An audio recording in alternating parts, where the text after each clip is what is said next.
Hello, everyone. Welcome. Happy Monday. Today, I have a really exciting topic to talk to you about, and that is one near and dear to my heart, and I know for a lot of violinists and musicians in general, and that is performance anxiety. So, today, I want to share with you my story, my struggle with performance anxiety, and some things that I did in order to work on overcoming performance anxiety. I won't say that it's, a done deal. I never have performance anxiety anymore, but I was reflecting on an instance where I had to give a solo recital in college, and I really had to get my nerves and my performance anxiety under wraps, in check, in order to be successful, to get my degree. It was a degree requirement, that performance. So there was a lot of pressure on that performance and for me as a violinist. So who am I? I am a violin teacher and I play music, I gig in the area that I live.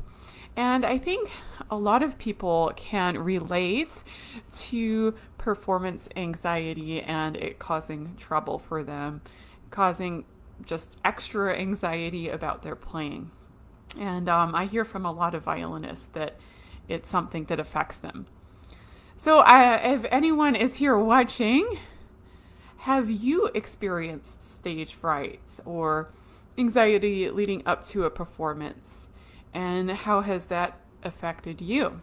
If you'd like, you can leave me a comment below. I hope that you feel comfortable enough to share that. I think that sharing those experiences can kind of take away the loneliness some people feel with this topic. Sometimes you feel like, oh, I'm the only person going through this. So I'll talk to you a little bit about my personal story with performance anxiety. And I think it probably cropped up for a couple of reasons. One, I'm sort of, at least when I was younger, sort of a shy person. I wanted to do well. And I think there were a couple of times where okay, so one early time I can think of is I was auditioning for a youth orchestra, and I wasn't really that prepared for it. I had been given a little guidance by my then orchestra teacher in high school, but I didn't have a private teacher. And my orchestra teacher was great. I mean, she was really lovely, a wonderful teacher. But really, what I needed was a little bit more guidance from a dedicated violin teacher. So I went and I gave the audition, and I didn't feel great about it. And again, I felt like a lot of pressure on myself, and that this was an audition, right? And I was auditioning to be part of something. I think part of it is maybe I could have put things in perspective. It really wasn't that big of a deal, and I was able to play in the orchestra. But I think some of those early, not so great performance anxiety situations just made me even more anxious for future performances. So I always felt at that time in my teenage years that I was kind of playing catch up. I had to relearn a lot of technique. I had to, I felt like I was playing catch up to my peers. And so that really made me feel kind of insecure about my playing. So this kind of kept going and continued throughout my college years. But there came a point where I decided that I can't let this control my relationship to music, because especially solo performances for me, those are certainly more revealing. The spotlight's all on you. Those ones especially really freaked me out, but I definitely had some anxiety with even orchestra concerts and such. And it's a frustrating feeling, um, feeling that you can play better than what you're giving on stage, and also I find for me that my performance anxiety was getting in the way of the real magic of music, which is connecting with other people, expressing yourself freely, and bringing people into your world, because that is the magic of music. It's, in some ways, I feel, a method of communication, right? And that you can communicate with the audience, you can bring them in, and that's the real magic of a performance. So I was getting ready for my senior recital in college, and I thought, I have to do something about this. I have to find what I've been doing hasn't been working, and so I need to figure out something that's going to work for me. It was probably, 12 or 9 months before this performance that I started thinking about this, because I knew I was going to have to give a recital. Like I said earlier, it was a degree requirement. So I had some time to prepare for it, and it was a decent amount of music and just solo music. I had an accompanist, but it was very much solo performances. And in the end, I did find a way to give what I feel was quite a successful performance. And sure, I was still a little bit nervous. I think there's always going to be some element of that for me.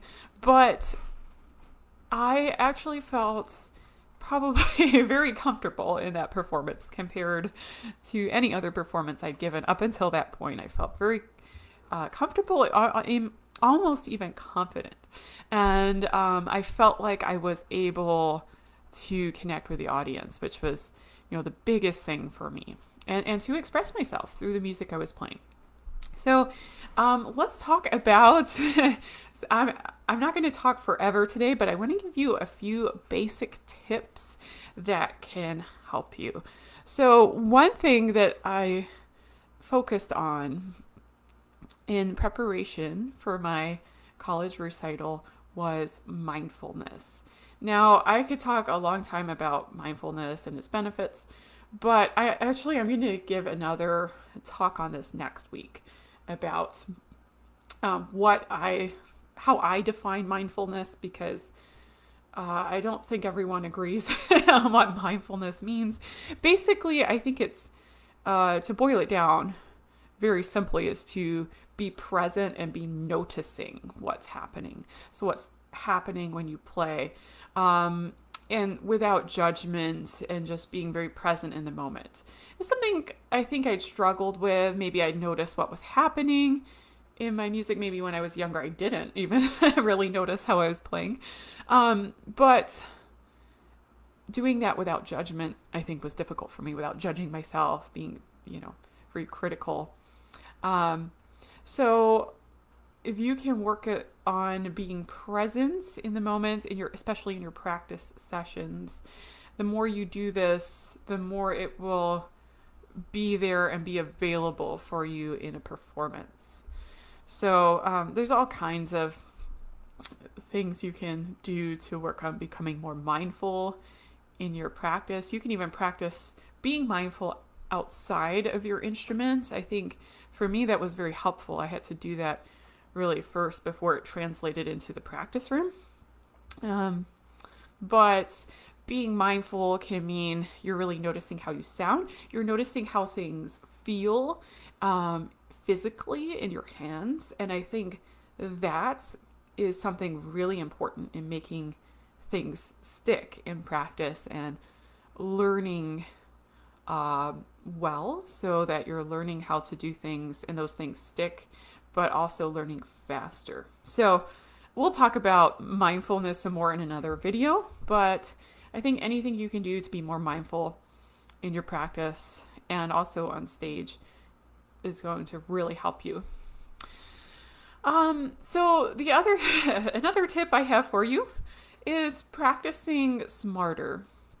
If you are mindful in your practice, you can, and you're not judging yourself too much, you can practice better, I think. And practicing better and making real progress in your practice sessions, not just playing the same thing for, hours in a day and not really making any progress and your sound's not improving, that's not going to make you confident. But if you see real gains in your practice and you're practicing better, that is going to make you more confident. So making sure that you're avoiding mindless repetition. Repetition, I think, is very good in practice, but it has to be intentional, and you have to have some structure there so you know what you're working on, and then the repetitions are really good. You're not just making the same mistake over and over again in a repetition, because then you're practicing in your mistakes. So this is really important for building confidence. If you've watched some of my other videos or you've seen me on Facebook or Instagram, you might have heard me say practice makes, not perfect, practice makes permanence. So understanding that whatever you do in the practice room, whatever you're repeating in your practice, that's what you're working in to your playing. So I am a huge fan of being very intentional in your practice. It doesn't mean you can't ever make a mistake, but it means that if you make a mistake, you take note of that and you find a way that you're not going to make that same mistake again. Okay. Another tip I have for you with performance anxiety, especially for solo performances, is I highly recommend memorizing your music. Now, this isn't going to be feasible for a lot of orchestra concerts or maybe even chamber music, or, a gig you got handed a week prior. But I'll say a couple things. If you memorize your music, you know it very well. Okay. I know for me, I am not a great memorizer of music. It takes me some time. I've gotten better at it over the years, but actually I'm very slow, I think, to memorize music. But once I have it memorized, I know it very, very well. And this is what I wish for you, right? We could do a whole other video on how to memorize music, but essentially, there's a couple different kinds of memorization, right? There is muscle memory. So if you know something really well and you've done it many times, without even thinking about it, your body could do it. And then there's your mental memorization, I guess, where you know exactly what the notes are. And sometimes you can have one type of memorization and not the other.